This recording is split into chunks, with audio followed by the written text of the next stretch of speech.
வார்த்தை கேட்பதற்காக கூடி வந்திருக்கிற உங்கள் ஒவ்வொருவரையும் பிதா குமாரன் பரிசுத்த ஆவியானவருடைய நாமத்தினாலே நான் வாழ்த்துகிறேன், வரவேற்கிறேன். தேவன் தாமே உங்கள் ஒவ்வொருவரையும் ஆசீர்வதிப்பாராக. இந்த நாளின் செய்திக்காக எடுத்துக்கொள்ளப்பட்டதான வேத பகுதி தீத்து எழுதினதான அப்போஸ்தலனாகிய பவுல் தீத்துவுக்கு எழுதினதான 2வது அதிகாரம் 8, 9, 10 வசனங்களை வாசிக்குமாறு கேட்டுக்கொள்கிறேன்.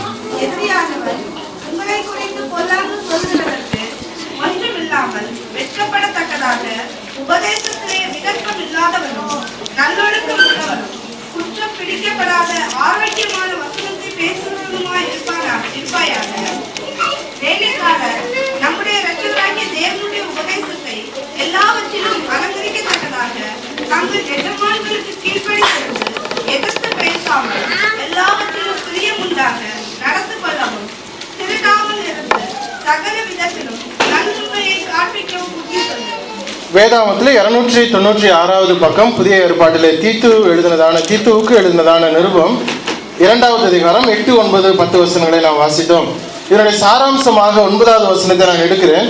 வேலைக்காரர் நம்முடைய இரட்சகராகிய தேவனுடைய உபதேசத்தை எல்லாவற்றிலும் அலங்கரிக்கத்தக்கதாக என்று சொல்லி அதை நாம் பார்க்கிறோம். அலங்கரிக்க வேண்டுமா? அலங்கரிப்பு என்று சொல்லுவது நம்முடைய சரீரத்திற்கு மேலாக நம்மை அழகுபடுத்திக் கொள்ளத்தக்கதாக சில காரியங்களை நாம் செய்து கொள்வது.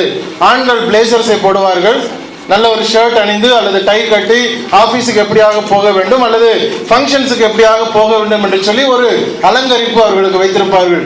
பெண்களுக்கும் அவர்களுக்கு ஒரு அலங்கரிப்பு, நல்ல ஒரு பட்டுப்புடவை கட்டிக்கொள்ள வேண்டும் அல்லது அவர்களுக்கு ஒரு தேவையான ஒரு ஆடை அலங்காரத்தை வைத்து நகைகளை வைத்து அவர்களுக்கு ஏற்ற ஒரு பிரியமான ஒரு அலங்காரம், கலாச்சாரத்துக்கு ஏற்ற ஒரு அலங்காரத்தை வைத்திருப்பார்கள், அலங்கரித்துக் கொள்வது. இப்ப வேதாகமத்தில் நாம் பார்க்கும் பொழுது தீத்துவுக்கு பவுல் அப்போஸ்தலன் சொல்லுகிற ஒரு வார்த்தை, நீ அலங்கரிக்க வேண்டும். தேவனுடைய உபதேசத்தை எல்லாவற்றிலும் அலங்கரிக்கத்தக்கதான ஒரு காரியத்தை நாம் இந்த நாளிலே பார்க்க போகிறோம். இந்த தீத்துவுக்கு ஒரு விசேஷம் உண்டு. நம்மை போல ஒரு புற ஜாதியான் தீத்து ஒரு இஸ்ரவேலனோ ஒரு யூதனோ சரீரத்தின்படி வம்சத்தின்படி மாம்சத்தின்படி இஸ்ரவேல் ரத்தம் கொண்ட ஒரு மனுஷன் கிடையாது. உங்களையும் என்னையும் போல ஒரு யூத மனுஷன், ஒரு புற ஜாதியான், புற ஜாதி, இஸ்ரவேல் அல்லாத ஒரு ஜாதி. அது ஒரு தனி ஜாதி கிடையாது. இஸ்ரவேல் அல்லாத ஒரு ஜாதியார் நாம் எப்படி இருக்கிறோம், இந்திய தேசத்துல வந்திருக்கிறோம், எங்கிருந்தோ நாம் பிறந்து வளர்ந்தவர்கள், எப்படி நம்முடைய வம்சம் எந்த விதத்திலும் இஸ்ரவேலுக்கு ஒத்தது கிடையாதோ அதே போல இந்த தீத்துவும் ஒரு புறஜாதியான் என்று சொல்லி நாம் பார்க்கிறோம். வாசிக்க வேண்டாம். கலாத்தியர் 2வது அதிகாரம் 3வது வசனத்திலே இவர் புறஜாதியான் என்கிற ஒரு கூற்று அந்த இடத்துல சொல்லப்படுகிறது. எப்படி இருந்தாலும் இந்த காலத்திலே, புதிய ஏற்பாட்டு காலத்திலே கிறிஸ்துவனுடைய மரணத்துக்கு பின்பதாக யூதன் என்றும் கிரேக்கன் என்றும் புறஜாதியான் என்றும் இஸ்ரவேலன் என்றும் எந்த வேறுபாடும் நாம் பார்க்க கூடாது என்பதல்ல, கிடையாது. காரணம், இந்த இரு திறத்தாரையும் இயேசு கிறிஸ்து சிலுவையிலே அறைந்து அதை ஒன்றாக தேவனுக்கு ஒப்பு கொடுத்தாராம். எப்படி ஒப்பு கொடுத்தார்? சிலுவையிலே தன்னை அறைந்தது நிமித்தமாக இரு திறத்தாரையும் ஒன்றாக்கினார் என்று சொல்லி பார்க்கிறோம். நீ கிரேக்கன், நீ யூதன், இஸ்ரவேலன், நீ அதனால உனக்கு ஃபர்ஸ்ட் சீட்டு, நீங்களாம் 2வது சீட்டு, உங்களுக்குலாம் 3வது சீட்டு, நீங்க சபைக்கு வெளியே நிக்கணும் அப்படிங்கிற ஒரு பாகுபாடு கிறிஸ்தவனுக்கு உள்ளே கிடையாது. இயேசு கிறிஸ்து எப்பொழுது சிலுவையிலே மரித்தாரோ அவர் அதை செய்தார் என்று சொல்லி பார்க்கிறோம். வாசிங்கள், எபேசியருக்கு எழுதின நிருபம் 2வது அதிகாரம் 14, 16. Ephesians chapter 2 verse 14 and 16. எப்படி எனில் அவரே நம்முடைய சமாதான காரணராகி இரு திறத்தாரையும் ஒன்றாக்கி பகையாக நின்ற பிரிவினையாகிய நடுசுவரை தகர்த்து 16 பகையை சிலுவையினால் கொன்று அதனாலே இரு திறத்தாரையும் ஒரே சரீரமாக தேவனுக்கு ஒப்புரவாக்கினார். அப்போ இஸ்ரவேல் ஜனமும் யூத ஜனமும் புறஜாதியார் கிரேக்கன் என்று சொல்லி எந்த பாகுபாடும் இருக்கக்கூடாது என்று சொல்லி பழைய நாட்களிலேயே 2000 ஆண்டுகளுக்கு முன்னதாகவே இயேசு கிறிஸ்து சிலுவையிலே மரித்தது நிமித்தமாய் இந்த 2 திறத்தாரையும் ஒன்றாக அவர் மாற்றினதுக்கு பின்பதாக யூதனுக்கும் அங்கு ரேங்க் கிடையாது, புறஜாதிக்கும் ரேங்க் கிடையாது, 2 பேரும் தேவனுடைய பிள்ளைகள் என்று சொன்னதற்கு பின்பதாக எவ்வளவு பிரிவினைகளை சபைக்குள்ளே நாம் பார்த்து கொண்டிருக்கிறோம். கிறிஸ்தவம் என்று சொல்லிக்கொண்டு ஊழியர்களே தன்னுடைய ஜாதி பெயரிலே வைத்திருக்கிற பிரபலமான ஊழியர்களை நாம் அறிந்திருக்கிறோம். எதற்காக? நம்மளுடைய வகுப்பை சேர்ந்தவர்கள், நம்ம ஆட்கள், இவர்கள் நம்மை போன்றவர்கள் அப்படின்னு நம்மளா சேர்ந்து ஒரு சபை நடத்தலாம் அப்படிங்கிற ஒரு பிரிவினையை உருவாக்குகிறார்கள். சபையில திருமணம் நடக்கும் பொழுது ஜாதி பெயரை சொல்லி திருமணம் நடத்த வேண்டும். இந்த ஆளுங்களா சேர்ந்து நீங்க பொண்ணு எடுக்கணும். இதெல்லாம் நம்ம என்னதான் இருந்தாலும், பைபிள் என்னதான் பேசினாலும், என்னதான் நம்ம சத்தியம் இருந்தாலும் இதை நம்ம விட்டுறக்கூடாது, இது நமக்கு கலாச்சாரம் என்று சொல்லி ஒரு கோட்பாடை வைத்திருக்கிற ஒரு சமூகம் நாம் வாழ்ந்து கொண்டிருக்கிற நாட்களில் இருக்கிறது. எப்படி நாம பார்க்கிறோம்? எவ்வளவு மோசமான ஒரு இடம். எங்களுடைய தெருவில் ஒரு புதிய வீடை கட்டி கொண்டிருக்கிறார்கள். அப்பொழுது ஒரு ஊழியர் எங்களுடைய வீட்டுக்கு ஈவினிங் வந்த பொழுது கேட்டார், ஐயா இது யாரு, எந்த ஆளுங்க அப்படின்னு கேட்டார். இப்போ என்னோட நன்றாய் பழகினவர்களுக்கு தெரியும் நான் அவருக்கு எப்படி ஆன்சர் பண்ணியிருப்பேன். மனதிலே ஊழியர்கள் என்று சொன்னாலும், தேவனுடைய வார்த்தையை கீழ்ப்படுகிற கிறிஸ்தவன் என்று சொன்னாலும், கோட்பாடுகளை எதிலே வைராக்கியம் வைத்திருக்கிறோம்? ரத்தத்திலே வைராக்கியம் வைத்திருக்கிறோமா? ஜாதியிலே வெறி கொண்டவர்களாக இருக்கிறோமா? நீ என்னுடைய ஜாதி, நீ அவனுடைய ஜாதி, நீ மேல் ஜாதி, கீழ் ஜாதி என்று சொல்லி எவ்வளவு பிரிவினைகளை வகுத்து கொண்டிருக்கிற நாட்களில் நாம் வாழ்ந்து கொண்டிருக்கிறோம் என்று சொன்னால், வேதாகமத்தை நாம் கடைபிடிக்கிறவர்களாய், நேற்று தினத்தில் பார்த்தது போல சொல்லுகிறவனாய் அல்ல செய்கிறவனாய் நாம் இருக்க வேண்டியது அவசியம். இந்த தீத்துவுக்கு அப்படிப்பட்ட ஒரு சேலஞ்ச். தீத்து விடப்பட்ட இடம் என்னன்னா, கிரேத்தா தீவிலே கொண்டு போய் விட்டாராம். 5வது வசனத்தை வாசிங்க. தீத்து 1:5.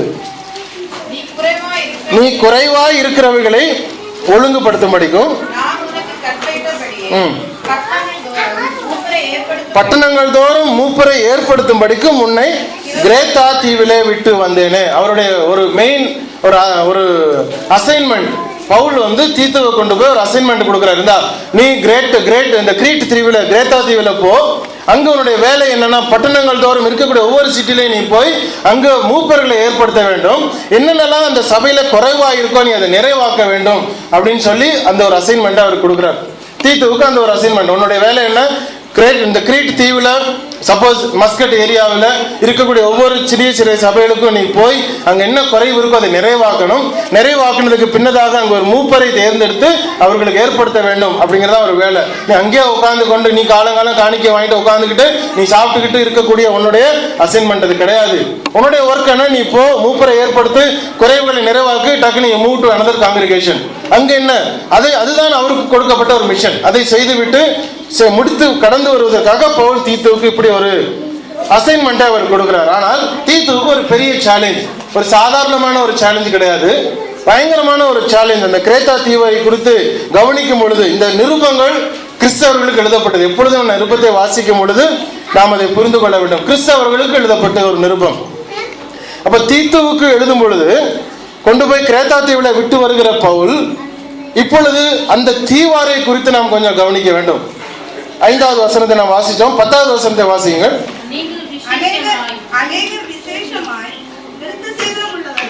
விசேஷமாய் விருத்த சேதனம் உள்ளவர்கள், அடங்காதவர்கள், வீண் பேச்சுக்காரர், மனதை மயக்கிறவர்கள். இந்த அநேகர்லாம் யார்?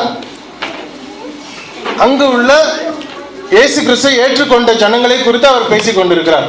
இந்த தீத்துவை குறித்து பவுல் அப்போஸ்தலன் எழுதினதான நிருபங்கள் தவிர வேறு எந்த நிருபத்திலையும் நாம் இவரை பார்க்க முடியாது. மொத்தம் 21 நிருபங்கள் இருக்கிறது புதிய ஏற்பாட்டில். 21 நிருபங்களிலே 13 நிருபங்களை பவுல் எழுதினார். மற்ற நிருபங்களை மற்ற அப்போஸ்தலர்களும் சீஷர்களும் எழுதினார்கள். ஆனால் ஏறத்தாழ 99% இந்த புதிய ஏற்பாட்டிலே ஊழியம் செய்த ஜனங்களுடைய பெயர்கள் அப்போஸ்தலர்கள் நடபடிகளிலே சொல்லப்பட்டிருந்த பொழுதிலும் தீத்துவனுடைய பெயர் அப்போஸ்தலர் நடபடிகளில் நாம் பார்க்க முடியாது. இப்போ நம்ம பைபிள் ஸ்டடியில் அப்போஸ்தலர் நடபடிகள் தான் பார்த்து கொண்டு வருகிறோம். 2வது அதிகாரம் முதல் 4 வசனங்களை முடித்திருக்கிறோம் என்று நினைக்கிறேன். அப்போ தீத்துவை குறித்து நாம் அப்போஸ்தலர் நடபடிகளில் பார்க்க முடியாது.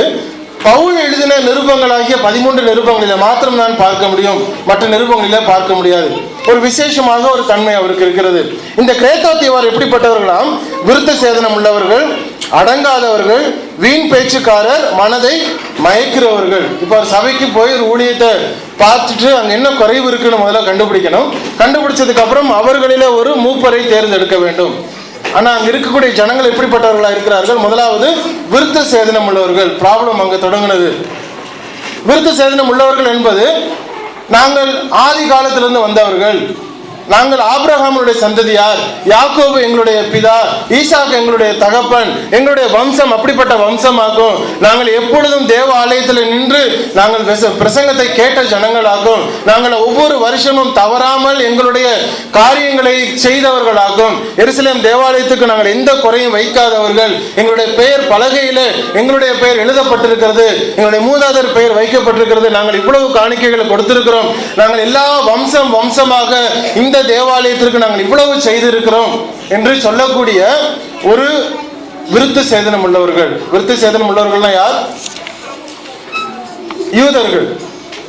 யூதர்கள், இஸ்ரவேலர்கள் விருத்த சேதனம் உள்ளவர்கள்.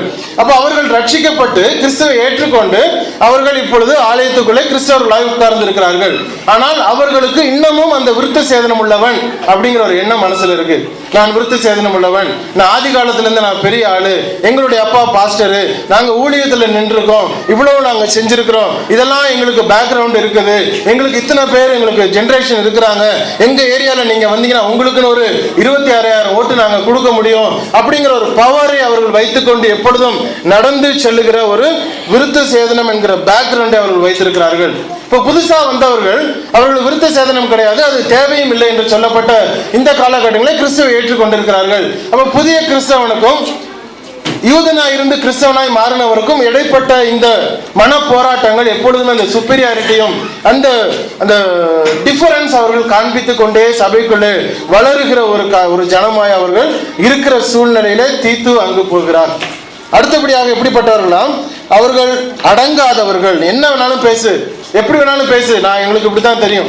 இந்த காலத்துல இருந்து நாங்க கேட்டுட்டு இருக்கோம், எத்தனையோ ஊழியர்களை நாங்க பார்த்துட்டோம், எத்தனையோ பேரை நாங்க கேட்டுட்டோம், எத்தனையோ நாங்கள் வழக்குகளை நாங்கள் சந்தித்து இருக்கிறோம், எத்தனையோ பாஸ்டர்களை நாங்க பார்த்துட்டோம், எத்தனையோ பிரசங்கங்களை நாங்கள் கேட்டிருக்கிறோம், மனப்பாடமாக நாங்கள் செய்திருக்கிறோம், நாங்களும் அநேக பிரசங்களை சொல்லுகிறோம். அப்படி இருக்கும் பொழுது உனக்கு ஏன் நான் கீழ்ப்படிய வேண்டும்? அந்த எண்ணம் அவர்களுக்கு இருக்கிறது. நாங்கள் விருத்த சேதனம் உள்ளவர்கள், அநேக சத்தியத்தை நாங்கள் கேட்டவர்கள், இப்பொழுது நீ சொல்லுவது நிமித்தமாய் இது உண்மை என்று ஏன் நாங்கள் கேட்டுக்கொள்ள வேண்டும்? எதற்கு அவசியம்? அப்படி அடங்காத ஒரு ஜனங்களாய் இருந்தார்களாம். அடுத்ததாக வீண் பேச்சுக்காரர், தேவையில்லாத பேச்சுகளை பேசுகிறது, அவசியமில்லாத பேச்சுகளை பேசுகிறது, மனதை மயக்கிறவர்கள். நம்ம ஒரு சப்ஜெக்ட் எடுத்துட்டு போவோம், ஒரு விஷயத்தை பேசணும்னு சொல்லி போவோம், நம்மளை பேச விடாம அவங்க ஒரு அரை மணி நேரம் பேசி நம்மளை திருப்பி அனுப்பிடுவாங்க. நம்ம பேச போன விஷயத்தை நம்ம மறந்து போவோம். மனதை மயக்கிற ஒரு ஜனங்கள். ஏதோ ஒரு விஷயத்தை நம்ம எடுத்துட்டு போனா அவங்களுக்கு தெரியும் ஏதோ பேச வரான்னு சொல்லிட்டு அந்த பிரச்சனையை பேசாதபடிக்கு அவர்கள் என்ன பேசி தீர்க்க வேண்டும் அதை பேசி நம்மளை அனுப்பிவிடுவது.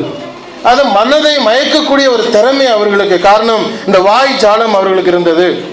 அப்படிப்பட்ட ஒரு ஜனங்களில் முதலாவது அவர் சேலஞ்சாக பார்க்கிறார். இந்த ஜனங்களுக்கு வேற ஒரு பழக்கம். 2-3 தடவை நாம் அதை கவனித்திருக்கிறோம். யூதர்கள் எப்பொழுதும் புற ஜாதியாரை என்ன என்று கூப்பிடுவார்கள் தெரியுமா? என்னன்னு கூப்பிடுவாங்க? யாரும் சொன்னீங்க? டாக்ஸ், நாயின்னு சொல்லுவாங்க. வசனத்தை வாசிங்க. எபேசியர், மன்னிக்கவும், பிலிப்பியர் 3:2-3.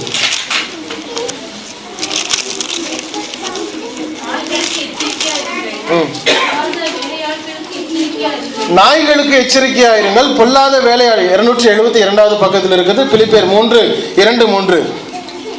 பொல்லாத வேலையாட்களுக்கு எச்சரிக்கையாயிருங்கள், சுண்ணத்துக்காரருக்கு எச்சரிக்கையாயிருங்கள், ஏனெனில் மாம்சத்தின் மேல் நம்பிக்கையாயிராமல் ஆவியினாலே தேவனுக்கு ஆராதனை செய்து கிறிஸ்து இயேசுக்குள் மேன்மை பாராட்டுகிற நாமே விருத்த சேதனம் உள்ளவர்கள். அப்போ நாய்கள் அப்படின்னு சொல்வது யூதர் அல்லாத ஜனங்கள். யூதர் அல்லாத ஜனங்களை யூதர்கள் அப்படி அழைப்பார்கள். வெளிப்படுத்தின விசேஷத்திலும் கடைசி அந்த வசனத்தை நாம் பார்க்க முடியும்.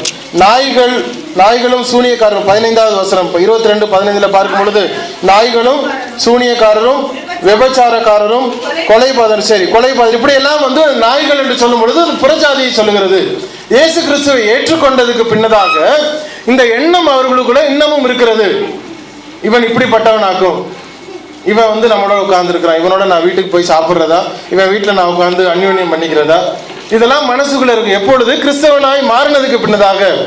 அப்போ அவனுடைய சரீரம் மாத்திரம்தான் தண்ணியில முழுகப்பட்டதே ஒழிய அவனுடைய ஆவி தண்ணியில முழுகப்படல. அவன் தண்ணீரிலே அவன் ஞானஸ்நானம் பெற்றிருக்கிறான், அவனுடைய ஆவியினாலே அவன் கழுவப்படவில்லை, அந்த ஆவியினாலே அவன் பிறக்கவில்லை. அவனுடைய ஆவி இன்னமும் பழைய ஆவியா தான் இருந்துச்சு. ஆகவே தான் இந்த சபைக்குள்ளார இப்படிப்பட்ட ஒரு பிரச்சனைகள் வருகிறதை நாம் பார்க்க முடியும். அடுத்தது 11வது வசனம் 1:11 தீத்து 1:11. அவர்களுடைய வாயை அடக்க வேண்டும். அவர்கள் இழிவான ஆதாயத்துக்காக தகாதவர்களை உபதேசித்து முழு குடும்பங்களையும் கவிழ்த்து போடுகிறார்களாம். தவறான வார்த்தைகளை பேசுவது, ஏதாவது ஒரு வசனத்தை எடுத்துக்கொண்டு அதை ஊதி ஊதி ஊதி ஒரு கான்டெக்ஸ்டை மாத்தி வேற எங்கேயோ கொண்டு போய் விட்டு விடுவது. ஒரு வேதாமத்தை எடுக்கும் பொழுது, ஒரு வசனத்தை எடுக்கும் பொழுது, சந்தோஷத்திற்கென்று சமாதானத்திற்கென்று கேலண்டர்ல ஒரு வசனம் அன்றைக்கு ஒரு எடுத்து வைத்திருக்கிறார் என்று சொன்னால் அதனுடைய அர்த்தம் வேறு, அவருடைய நோக்கம் வேறு. ஆனால் பிரசங்கம் பண்ணும் பொழுது ஒரு வசனத்தை நாம் எடுக்கிறோம் என்று சொன்னால் அதனுடைய பேக்ரவுண்ட் என்னவா இருக்கிறது, எந்த சூழ்நிலையில் அது எழுதப்பட்டது, யார் எழுதினது, யாருக்கு எழுதியது, அது முடிந்து போனதா அல்லது இன்னமும் நிறைவேற வேண்டியதா என்பதை நாம் கவனிக்க வேண்டும். முடிந்து போன விஷயத்தை அநேக தீர்க்க தரிசனங்கள் முடிந்து போனதை நமக்கு ரெக்கார்ட் பண்ணி வைத்திருக்கிறார்கள். அநேக தீர்க்க தரிசனங்கள் முடிந்து போன தீர்க்க தரிசனங்களை எழுத வைத்திருக்கிறது.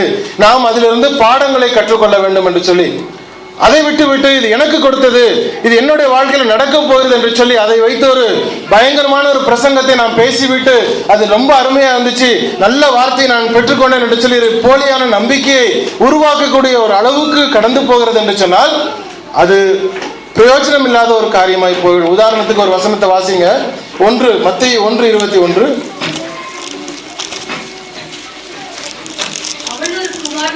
அவள் ஒரு குமாரனை பெறுவாள், அவருக்கு இயேசு என்று பெயரிடுவாயாக. எத்தனையோ நமக்கு இந்த வசனத்தை படிச்சிருக்கிறோம், மனப்பாடமாக நமக்கு தெரியும். அவள் ஒரு குமாரனை பெறுவாள், அவருக்கு இயேசு என்று பெயரிடுவாயாக, ஏனெனில் அவர் தமது ஜனங்களின் பாவங்களை நீக்கி அவர்களை ரட்சிப்பார் என்றான். இந்த வசனம் வாசிக்கும் பொழுது மாத்திரம் நமக்கு தெரியும், இது மரியாள் ஒரு குமாரனை பெற்றால் அவளுக்கு இயேசு என்ற பெயர் வைக்க வேண்டும், இது முடிந்து போனது. இந்த சம்பவம் மாத்திரம் நம்ம பாஸ்ட் டென்ஸ்ல படிக்கிறோமே, மற்ற வசனங்களை எடுத்து எனக்கு சொல்லப்பட்டது அப்படின்னு எடுத்துக்கிறது மாதிரி ஏன் இந்த வசனத்தை நம்ம எடுக்கிறது இல்லை? எனது பிரபலியமாய் மாறி போனது, இது வெளிப்படுத்தப்பட்டதாய் எல்லாருக்கும் தெரிந்த விஷயமா இருக்கிறது. ஆகவே இது முடிந்து போனதாய் நாம் வைத்துக் கொள்கிறோம். ஏன் அது இன்னைக்கு சொல்லியிருக்கு, எனக்கு ஒரு குமாரன் பெறுவான், நான் இயேசுன்னு பெயர் வைக்கணும் அப்படின்னு சொல்லி எடுத்துக்க கூடாது, பைபிள்ல சொல்லியிருக்குதானேன்னு சொல்லிட்டு. இந்த வசனத்தை நாம் பிரித்து பார்க்கக்கூடிய தன்மை நமக்கு இருக்கிறது என்று சொன்னால் மற்ற வசனங்களை ஏன் நாம் அப்படி பார்ப்பது அல்ல. இந்த வசனம் எனக்கு கொடுக்கப்பட்டதா, யாருக்கு சொன்னது, முடிந்து போனதா, இன்னும் நிறைவேற போகிறதா, இந்த காரியங்களை நாம் எடுத்து அதை ஆராய்ந்து பார்க்கும் பொழுது உண்மையான கான்டெக்ட், உண்மையான அர்த்தம், உண்மையாய் அது எப்படிப்பட்ட ஒரு சுவீகாரத்தை நான் பெற்றுக்கொள்ள முடியும் என்று சொல்லி அதை கிரகித்துக் கொள்கிறவனாய் நான் மாற முடியும். இப்ப இழிவான ஆதாயத்திற்காக பேசுவது அல்ல, இழிவான காரியத்தை பேசி ஒரு சொந்த ஆதாயத்திற்காக பேசி சொந்த காரியங்களை பேசி அவர்களை கவிழ்த்து போடத்தக்கதான ஒரு காரியத்தை நாம் கடந்து செல்கிறவர்களா இருக்காதபடிக்கு அந்த ஜனம் அப்படி இருந்தது. அந்த கிரேத்தா தீவார் எப்படி இருக்கிறார்கள், அவர்கள் வாயை நீ அடக்க வேண்டும். அவர்கள் எப்படிப்பட்டவர்கள், இழிவான ஆதாயத்துக்கு தகாதவர்களை உபதேசித்து முழு குடும்பங்களையும் கவுத்து போடுகிறார்களாம். இப்ப நன்மையாய் ஒரு காரியத்தை ஒரு குடும்பத்திற்கு போய் சொல்லும் பொழுது சந்தோஷப்படுவார்கள். உனக்கு நல்ல காரியம் நடக்க போகுது, உனக்கு சீக்கிரம் வேலை வந்துடும், சீக்கிரம் உனக்கு ஒரு இன்கிரிமெண்ட் கிடைச்சிடும், நீ கார் வாங்க போற, வீடு வாங்க போற, உனக்கு இது நடந்துடும் அது நடந்துடும் சொல்லி நாம எல்லாம் சொல்லும் பொழுது ஒரு சந்தோஷமா இருக்கும். அப்போ அப்படிப்பட்ட ஒரு சந்தோஷத்தை கிரியேட் பண்ணிவிட்டு எந்த வசனத்தை எப்பொழுது எப்படி சொல்ல வேண்டும் அப்படி சொல்லாதபடிக்கு அந்த வசனத்தை கொண்டு போய் வேற ஒரு அதிகாரத்திலே கொண்டு வைத்து அதை நாம் பிரயோஜனப்படுத்துகிறோம் என்று சொன்னால் அது எவ்வளவு இழிவான காரியத்தை கொண்டு போய் விடுகிறது. ஒரு தேவையில்லாத ஒரு காரியத்தில் நம்ம மாற்றி விடுகிறது. அவர் என்ன சொல்றாரு, அந்த ஜனம் அப்படி இருக்கிறார்கள், அவர்கள் வாயை அடக்க வேண்டும், இழிவான ஆதாயத்துக்காக தகாதவர்களை உபதேசித்து முழு குடும்பங்களையும் கவிழ்த்து போடுகிறார்களாம். 12வது வசனம், அவர்கள் எப்படிப்பட்டவர்கள், ஓயா எப்ப பாரு பொய் பேசிக்கிட்டே இருக்கிறது, துஷ்ட மிருகங்கள், கண்டவனை யாரை பார்த்தாலும் பாண்டி விடுவாங்க. சொல்லுவாங்க பழகிறதுக்கு நல்ல மனுஷன் தான், அருமையான மனுஷன் தான், ஆனா அவரை விட்டு நாங்கள் கடந்து வரும் பொழுது மனசுல ஒரு பாரத்தை ஏற்படுத்தி விடுவார். பாரின்ல ஒரு மனுஷன் இருந்தார், நல்ல ஒரு அருமையான ஒரு நண்பர். ஒரு உதவின்னு போய் நீங்க கேட்டீங்க, எனக்கு ஒரு வேலை வேணும், இல்லை நண்பர் அவருக்கு ஒரு இங்க இருந்து சலால வரைக்கும் கூட்டு போயிருங்க அப்படின்னா அவர் கூட்டு போயிட்டு வந்துருவார், தூரத்தை பார்க்க மாட்டார். அப்படிப்பட்ட ஒரு நண்பர். ஆனால் ஒரு 10 நிமிஷம் நீங்க அவர் கூட இருந்துட்டீங்கன்னு சொன்னா உங்களை எப்படி அழுக விட்டுருவார், ஏதாவது நம்மளை போட்டு பிராண்டி எடுத்துருவார், என்னத்தையாவது தவறான காரியங்கள், அதாவது நம்முடைய கசப்பான விஷயங்கள் அல்லது மற்றவர்கள் நம்மை பற்றி தவறான காரியங்கள் சொன்னதெல்லாம் சொல்லி சொல்லி நம்மளை ஒரு பிராண்டி எடுத்துருவார் அந்த மனுஷன். அதுக்காகவே பேசுறதுக்கு நாங்கள் பயப்படுவோம். ஆனால் நன்மையான மனுஷன். இதுதாங்க நடக்குது. கிரேத்தா தீவார் எப்படிப்பட்டவர்களாம்? எப்ப பாரு பொய் பேசுகிறவர்கள், துஷ்ட மிருகங்கள், பெரு வயிற்று சோம்பேறிகள் என்று அவர்களில் ஒருவனாகிய தீர்க்கதரிசியை சொல்லியிருக்கிறானே. அந்த அப்படிப்பட்ட ஜனங்களுக்கு மத்தியில போய் தீத்து என்ன பண்ண போறாரு? குறைவுகளை நிறைவாக்கணுமாம். ரெண்டாவது என்ன? ஒரு மூப்பனை தேர்ந்தெடுக்கக்கூடிய ஒரு சப்ஜெக்ட். எரேமியா 14:14 வாசிங்க. எரேமியா 14:14. அப்பொழுது கர்த்தர் என்னை நோக்கி, தீர்க்கதரிசிகள் என் நாமத்தை கொண்டு பொய்யாய் தீர்க்க தரிசனம் சொல்லுகிறார்கள். நான் அவர்களை அனுப்பினதும் இல்லை, அவர்களுக்கு கற்பித்ததும் இல்லை, அவர்களோட பேசினதும் இல்லை. கள்ள தரிசனத்தையும் கள்ள சகுனத்தையும் இல்லாத விசேஷத்தையும் தங்கள் இருதயத்தின் கபடத்தையுமே உங்களுக்கு தீர்க்க தரிசனமாய் சொல்லுகிறார்கள். நான் அவங்கள்ட்ட பேசவும் கிடையாது, நான் சொல்லவும் இல்லை, நான் அவங்களை அனுப்பினதும் இல்லை. ஆனால் கள்ளமான ஒரு தீர்க்க தரிசனத்தையும் ஒரு தரிசனத்தையும் கள்ளமான சகுனத்தையும் இல்லாத விசேஷத்தையும் இருதயத்தின் கபடத்தை தான் உங்களுக்கு சொல்லுகிறார்கள். அப்படி கிரேத்தா தீவார் அப்படி இருக்கிறாங்க. இழிவான ஆதாயத்தை தேடக்கூடியதாய் தவறான வார்த்தையை உபதேசித்து அவர்கள் கவிழ்த்து படுகிற ஒரு சூழ்நிலையில பவுல் இந்த தீத்துவை அங்க அனுப்புகிறார். நீ போ, குறைவை நீ கண்டுபிடி, குறைவை நிறைவாக்கு, அதுக்கப்புறம் ஒரு மூப்பரை நீ தேர்ந்தெடுக்க வேண்டும். சரி, அந்த சப்ஜெக்ட் மூப்பர் எப்படி தேர்ந்தெடுக்கணும் அப்படிங்கிறதெல்லாம் அழகா சொல்லிட்டு வருவார். 2வது அதிகாரத்துல பார்க்கும் பொழுது இவ்வளவு ஒரு சேலஞ்சிங் சிச்சுவேஷன்ல தீத்து உள்ளே நுழைகிறார். இவர் ஒரு புதிய நபர். பவுலுடைய ரெக்கமெண்டேஷன், பவுல் அவரை கொண்டு போய் வைக்கிறார். அது மாத்திரம்தான் அவருக்கு இருக்கிறது. அப்பொழுது அந்த ஜனங்களை கவனிக்க வேண்டும், அவர்களோடு சேர்ந்து உலாவ வேண்டும், அவர்களை கண்டுகொள்ள வேண்டும், இதெல்லாம் கவனிக்க வேண்டும். 2வது அதிகாரம் 1வது வசனத்திலிருந்து நாம பார்க்கும் பொழுது அவர் அநேக விதமான ஒரு கட்டளைகளை அவரை எஜுகேட் பண்றார். நர்ச்சரிங் லீடர்ஸ், ஒரு நமக்கு அடுத்த ஒரு லீடர்ஷிப்பை தானாக தயார்படுத்த வேண்டியது ஒவ்வொரு லீடருக்கும் உள்ள கடமையா இருக்கிறது. ஒரு நர்ச்சரிங் லீடர், அந்த லீடர்ஷிப் அவர் ப்ரிப்பேர் பண்றாரு பாருங்க. நீ எப்படி, இவங்க எப்படி எல்லாம் இருக்கட்டும், ஆரோக்கியமான உபதேசத்துல நீ பேசுகிறவனா இருக்க வேண்டும், எதிர் பேசுகளை கண்டனம் பண்ண வேண்டும்.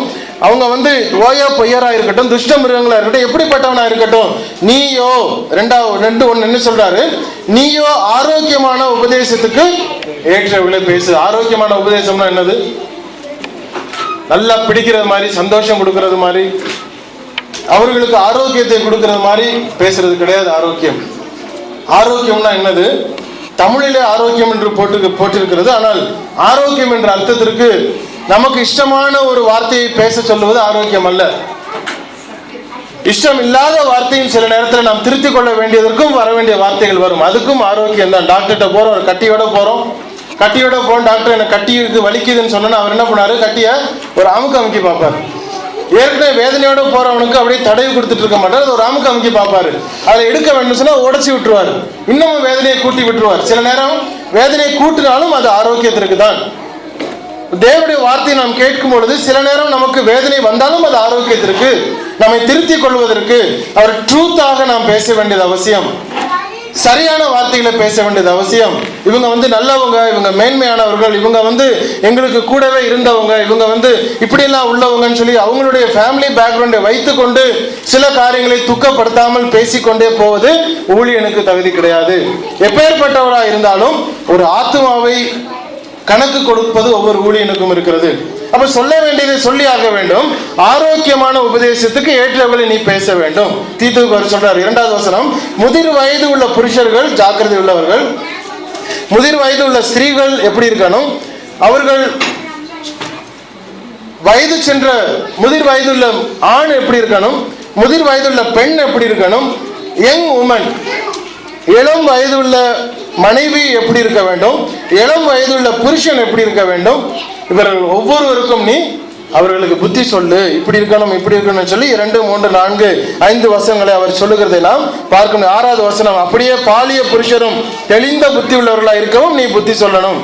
ஆனால் 7 அவர் சொல்றாரு, நீயே எல்லாவற்றிலும் உன்னை நற்கிரியைகளுக்கு மாதிரியாக காண்பிக்க வேண்டுமா. எப்படி வேணாலும் இருக்கட்டும், யார் எப்படி இருக்கட்டும், ஒரு புதிய கணவன் எப்படி இருக்கணும், புதிய மனைவி எப்படி இருக்கணும், ஒரு எல்டர் அதாவது ஒரு முதிர்ந்த மனுஷன் எப்படி இருக்கணும், முதிர்ந்த மனைவி எப்படி இருக்கணும், இவங்கெல்லாம் எப்படி இருக்கணும், அதெல்லாம் ஒரு பக்கம் நீ சொன்னாலும் உன்னுடைய நடக்கையிலே நீ ஜாக்கிரதையாயிரு, நீதான் எல்லாவற்றிலும் உன்னை நற்கிரியைகளுக்கு மாதிரியாக நீ காண்பிக்க வேண்டும். அப்பொழுதுதான் பேசுகிறது சரியா இருக்க முடியும். நான் என்னுடைய வாழ்க்கையில முதலாவது சரியில்லாதபடிக்கு இருந்தேன் என்று சொன்னால் மற்றவர்களிடத்துல நான் எப்படி பிரசங்கிக்க முடியும்? என்னுடைய செயல்பாடு சரியில்லை, பேச்சு சரியில்லை, நான் எப்படி ஆலோசனை கொடுக்க முடியும்? பவுல் சொல்றாரு, என்னை போல் ஆகுங்கள் அப்படின்னு சொன்னாரு. என்னை எத்தனை ஊழியர் நம்ம சொல்ல முடியும்? என்னைய பாரு பின்பற்றுங்கன்னு சொல்ல முடியும். என்னைய பார்க்காதீங்க, இயேசுவை பின்பற்றுங்க அப்படின்னு சொல்ற சத்தியம் பைபிள்ல கிடையாது. தைரியமாய் சொல்ல முடியுமா? என்னை போல் ஆகுங்கள், என்னை பின்பற்றுங்கள், இயேசு கிறிஸ்துவை பின்பற்றுங்கள், எங்களை விட்டுருங்க அப்படின்னு சொல்லி உடனே பரிசேயரை நம்ம இழுத்துக்கிறோம். இயேசு கிறிஸ்து சொன்னார், அவர்கள் பேசுவதை கேளுங்கள், அவர்கள் சொல்வதை செய்யாதிருங்கள், அவர்கள் இப்படி நடக்காதிருங்கள். அது அவர்களுக்கு, கிறிஸ்தவர்களுக்கு அது அல்ல. ஒவ்வொருவனும் மாதிரியாக இருக்க வேண்டும். ஒவ்வொருவனும் பரிசுத்தத்திற்கு அழைக்கப்பட்டிருக்கிறோம். ஒவ்வொருவரும் தேவனுடைய பிள்ளைகள் என்று அழைக்கப்பட்டிருக்கிறோம். பரிசுத்தத்தின் மேல் பரிசுத்த ஆகுங்கள் என்று சொல்கிறார். இப்படி நாம் எக்ஸாம்பிளாக வாழ வேண்டிய அவசியம் என்கிறது தீத்துவுக்கு அதை சொல்ற, நீ இருக்க வேண்டும். என்ன இருந்தாலும் சரி, நீ மாதிரியாக உன்னை காண்பித்துக்கொள். 9வது வசனம், வேலைக்காரர் நம்முடைய இரட்சகராகிய தேவனுடைய உபதேசத்தை எல்லாவற்றிலும் அலங்கரிக்க வேண்டுமாம். ஒவ்வொரு ஸ்டேஜாக சொல்லிக்கொண்டே வரும் பொழுது அலங்கரிக்க வேண்டும். எப்படி என்றால் எல்லாவற்றிலும் அலங்கரிக்க வேண்டும். எதற்கு? தேவனுடைய உபதேசத்தை. தேவனுடைய உபதேசம் என்று சொல்லும் பொழுது பெண்கள் எப்போ சொல்லுவாங்க, கழுத்துல ஒட்டி போட்டுக்கிறது பேர் என்னது? திரும்ப சொல்லுங்க.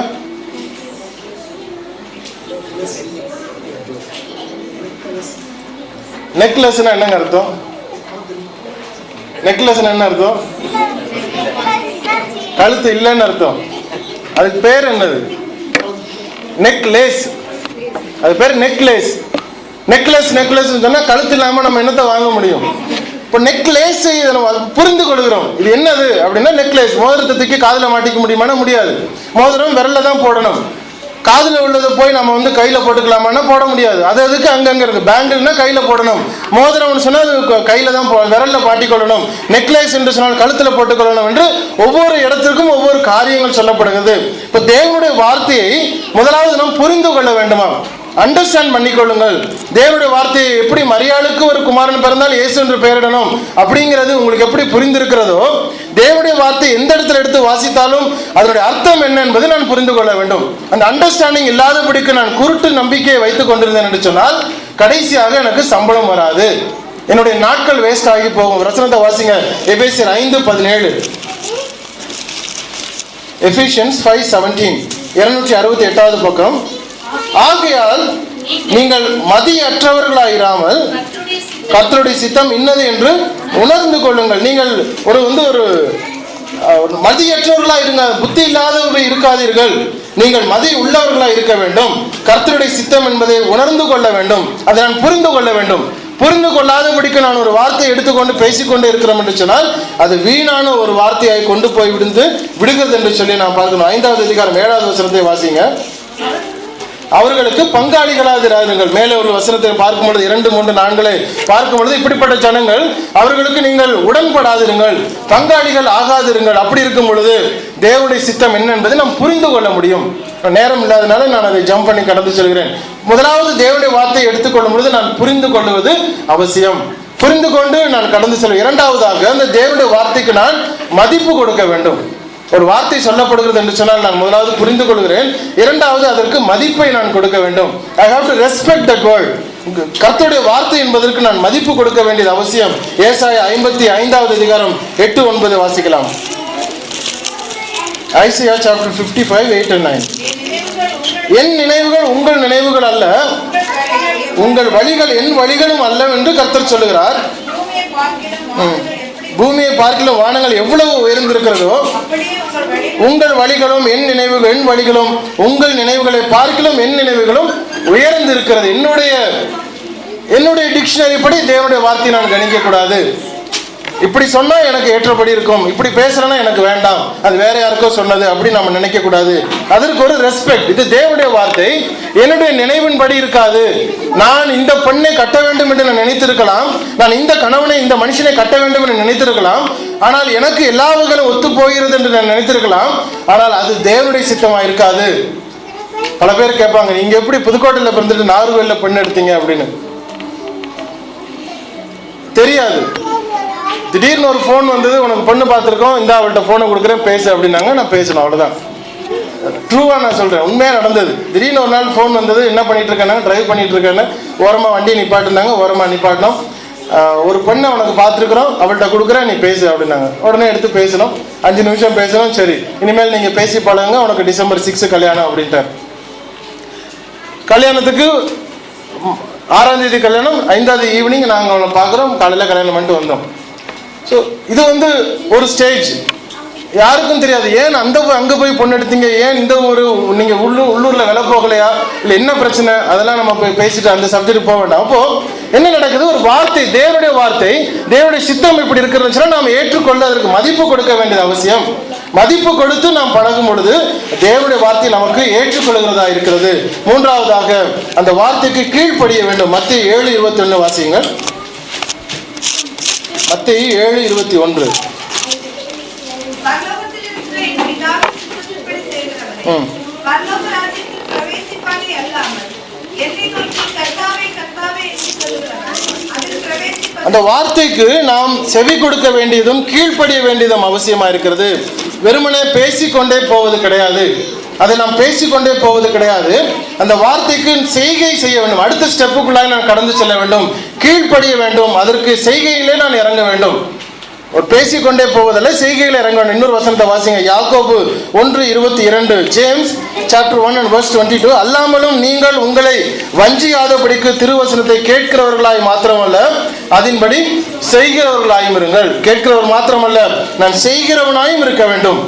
தேவனுடைய வார்த்தை கேட்டுக்கொண்டே போவதல்ல. ஒவ்வொரு வாரமும் கேட்டு கேட்டு கேட்டு கேட்டு போய்கிட்டு இருந்தோம்னா அந்த காது தான் வீங்கி போகும். அதை நான் கிரகித்து கொள்ள வேண்டும், அதை டைஜஸ்ட் பண்ணிக்கொள்ள வேண்டும், அதை நான் ஏற்றுக்கொண்டு அதுக்கு கீழ்ப்படிந்து அடுத்த ஸ்டெப்புக்குள்ள நான் கடந்து செல்ல வேண்டியது அவசியமா இருக்குது. நான்காவதாக தொடர்ந்தேர்ச்சியாய் நான் அதை பின்பற்ற வேண்டியது அவசியம்.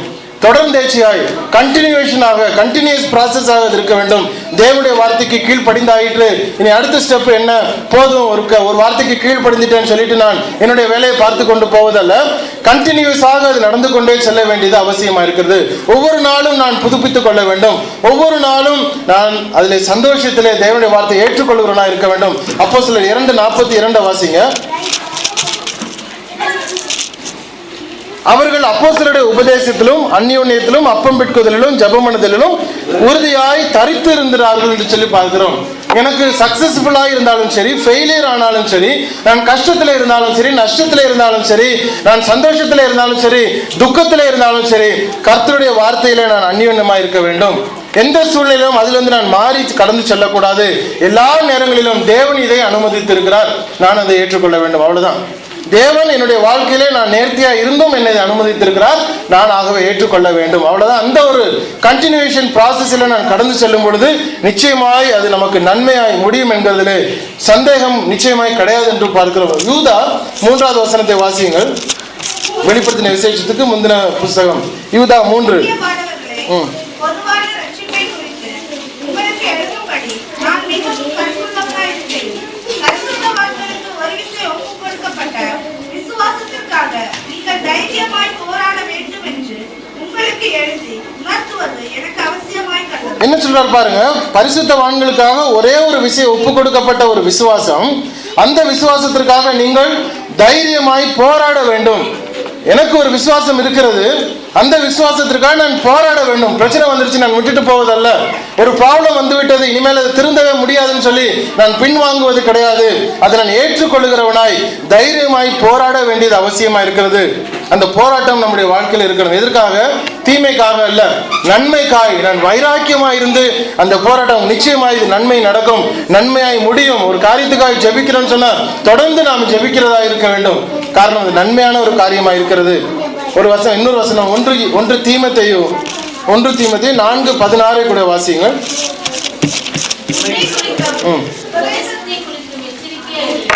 ஓகே. உன்னை குறித்தும் உபதேசத்தை குறித்தும் எச்சரிக்கையாயிரு, நிலை கொண்டிரு. நிலை கொண்டு நிற்கும் பொழுது உபதேசத்தையும் உன்னையும் உன் உபதேசத்தை கேட்பவர்களையும் நீ ரட்சித்துக் கொள்ளுவாய். அந்த கன்சிஸ்டன்சி இருக்க வேண்டும். ஒரு காரியத்தை பிரசங்கம் பண்ணும் பொழுது ஆராய்ந்து அறிந்து அதை உணர்ந்து கொள்ளுகிறோம், அதற்கு நாம் மதிப்பு கொடுக்கிறோம், அதற்கு கீழ்ப்படுகிறோம், தொடர்ந்தேர்ச்சியாய் அதில் நாம் நிலைத்து நிற்கிறோம், அதற்காக நாம் போராடுகிறோம், கடைசியாக அதில் நிலைத்து அதை பிடித்து கொண்டு நிலை கொண்டிரு. உபதேசத்தை உன்னை குறித்தும் உபதேசத்தை குறித்தும் எச்சரிக்கையாயிரு. காரணம் என்னன்னா, இப்ப இருக்கக்கூடிய நாட்களில் 2013 ஆண்டு பெரிய ஊழியர் என்று பெயர் படுகிறவர்கள் கூட ஒரு விஷயத்தை கொண்டு வந்து தவறாய் உங்களுக்கு போதிக்கும் பொழுது, இவ்வளவு நாள் சரியானது என்று சொல்லி ஆராய்ந்து அறிந்து இதுதான் உண்மை என்று தெரிந்ததுக்கு பின்னதாக யாரோ ஒருவர் வந்து தவறாய் உபதேசிக்கிறார் என்று சொன்னால் நான் அதை ஏற்றுக்கொள்ள வேண்டிய அவசியம் கிடையாது. ஒருவேளை நான் தவறாக நினைத்து கொண்டிருந்து ஒருவர் புதிதாக நன்மையாய் சரியாய் சொல்கிறார் என்று சொன்னால் நான் அதை மாற்றிக்கொள்ள வேண்டும். ஆனால் இப்பொழுது நம்மை வேறு பாதையிலே மாற்றிக்கொண்டு செலுத்தி கொண்டு போகக்கூடிய ஒரு காலகட்டத்தில் இருந்து கொண்டிருக்கிறோம். தேவனுடைய வார்த்தையை புரட்டி போடுகிறவர்களாக மத்தியிலே நாம் இருந்து நாம் வீணாய் விடாதபடிக்கு அதை கிரகித்து கொண்டு புரிந்து கொண்டு அந்த சத்தியத்தில் நிலைத்து கொண்டிருப்பதிலே நாம் ஜாக்கிரதையுள்ளவர்களாக இருக்க வேண்டும். உன்னை குறித்தும் உபதேசத்தை குறித்தும் எச்சரிக்கையாயிரு, இவைகளில் நிலை கொண்டிரு. இப்படி செய்வாயானால் உன்னையும் உன் உபதேசத்தையும் கேட்பவர்களை ரட்சித்துக் கொள்வாய். உதாரணம் அல்ல, நடந்து கொண்டிருக்கிற காரியம். சபையில ஆணும் திருமணம் செய்து கொள்வதை சட்டமாக மாற்றப்பட்ட நாட்களில் நாம் வாழ்ந்து கொண்டிருக்கிறோம். ஆணும் திருமணம் நடத்தி வைக்க வேண்டும் என்கிற சட்டம் சபையில கொண்டு வந்தது. புரூனேல இருக்கும் பொழுது நாங்கெல்லாம் ஒரு பாரிஷு கீழே நாங்கள் இருப்போம். அந்த வென் சாலமன் அப்படிங்கிறவர் பேசிட்டு இருக்கும்போது அவர் சொன்னார், இந்த மாதிரி ஸ்காட்லாண்டில் மீட்டிங் நாளைக்கு நடக்க போது இந்த விஷயத்த வந்து அவங்க பேச போகிறாங்க நாளைக்கு இந்த மீட்டிங். ஏன்னா இங்கிலாண்டில் ஆல்ரெடி வந்து ரூலாக கொண்டு வந்துட்டாங்க. இப்போ சபையில் நாங்களும் அதை அங்கீகரிக்க வேண்டிய கட்டாயத்தில் இருக்கிறோம். அது போய் நாளைக்கு இந்த விஷயம் பேச போகிறாங்க அப்படின்னு சொன்னார். நான் உடனே சொன்னேன், அப்போ உங்களுக்கு ஒருவேளை அதை ஏற்றுக்கிட்டாங்கன்னா நீங்கள் என்ன பண்ண போகிறீங்க அப்படின்னு. அவர் உடனே சொன்னார், நாங்களும் செய்ய தான் போகிறோம் அப்படின்னாரு. டக்குன்னு மூஞ்சில் அடித்த மாதிரி சொன்னேன், விட்டுட்டு போங்க வீட்டுக்கு அப்படின்னு. அவர் மூஞ்சி செவந்துருச்சு. சைனாக்காரர் அவர். சம்பளத்துக்காக வேலை பார்க்க வேண்டிய கட்டாயம். தேவனுடைய வார்த்தை என்ன வேணாலும் ஆயிட்டு போட்டும், ஒரு 4 பேர் சேர்ந்து குழு எடுத்து தீர்மானித்திருக்கிறான்னு சொன்னால் அதை ஏற்றுக்கொள்ளலாம் என்கிற ஒரு பக்குவத்துக்குள்ளாக கடந்து வந்த ஜனங்கள். இப்போ கர்த்தருடைய வார்த்தை இப்படி சொல்லுகிறது, கூட்டம் கூடி சட்டமாக நிறைவேற்றுகிறார் என்று சொன்னால் அதற்கு நான் கீழ்ப்படிய வேண்டிய அவசியம் கிடையாது. இது தவறான ஒரு உபதேசமா இருக்கிறது. ஒரு ஆணும் பெண்ணும் தான் திருமணம் செய்ய வேண்டும் என்பது தேவனுடைய நீதியா இருக்கிறது. அப்ப நான் அந்த விபச்சாரத்துக்கு நான் எப்படி ஒத்து போக முடியும்?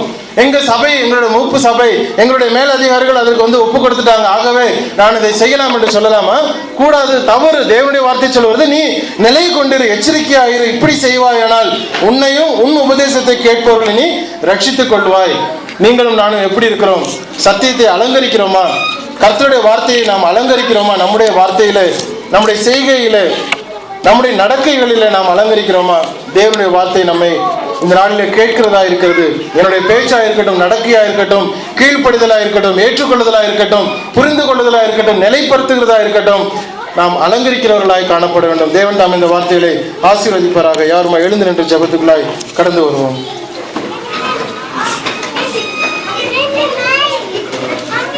அருமையான சகோதர சகோதரிகள், இந்த நாளில் நாம் தேவனுடைய உபதேசத்தை எல்லாவற்றிலும் அலங்கரிக்க வேண்டும் என்று சொல்லி நாம் வேதாமத்தில் வாசிக்கிறோம். கிரேத்தா தீவிலே அந்த ஜனங்கள் மிகவும் சத்தியத்திற்கு முரண்பட்டவர்களாய் காணப்பட்ட பொழுதிலும் குறைவானவர்களை நிறைவாக்க வேண்டும் என்று சொல்லி தீத்துவுக்கு ஒரு மிஷன் ஒப்பு கொடுக்கப்பட்டது. அவர்கள் ஓயாய் பொய்யராய் இருக்கட்டும், பெரு வயிற்று தீனிக்காரர்களாய் இருக்கட்டும், வீண் பேச்சுக்காரர்களாக இருக்கட்டும், அடங்காதவர்களாக இருக்கட்டும், ஆனால் அப்படிப்பட்ட ஒரு சூழ்நிலையிலும் தேவனுடைய மனுஷன் உத்தமமானவனாக இருக்க வேண்டியது அவசியம். இந்த நாட்களில் எப்படியாக கிரேத்தா தீவார் அந்த நாட்களில் இருந்தார்களோ அதே ஒரு சூழ்நிலை நம்முடைய தேசத்திலும், நம்முடைய சூழ்நிலையும் அப்படி இருக்கிறது. அப்படிப்பட்ட ஜனத்தாருக்கு மத்தியில், அப்படிப்பட்ட தேசத்துக்கு மத்தியில் நம்முடைய செயல்பாடுகள் எப்படி இருக்கிறது? ஒரு தீத்துவை போல தேவனுடைய நாமத்தை எல்லாவற்றிலும் அலங்கரிக்கிறவர்களாக நாம் இருக்கிறோமா? மற்றவர்கள் எப்படி வேணாலும் பேசட்டும், ஆனால் என்னுடைய செய்கை, என்னுடைய பேச்சு இப்படிதான், தேவனுடைய வார்த்தையின்படிதான் நான் செய்வேன் என்றக்கூடிய ஒரு அலங்கரிப்பை நான் பெற்றிருக்கிறேனா? அதை நாம் தீர்க்கமுள்ளவர்களாய் நாம் காணப்பட வேண்டும்.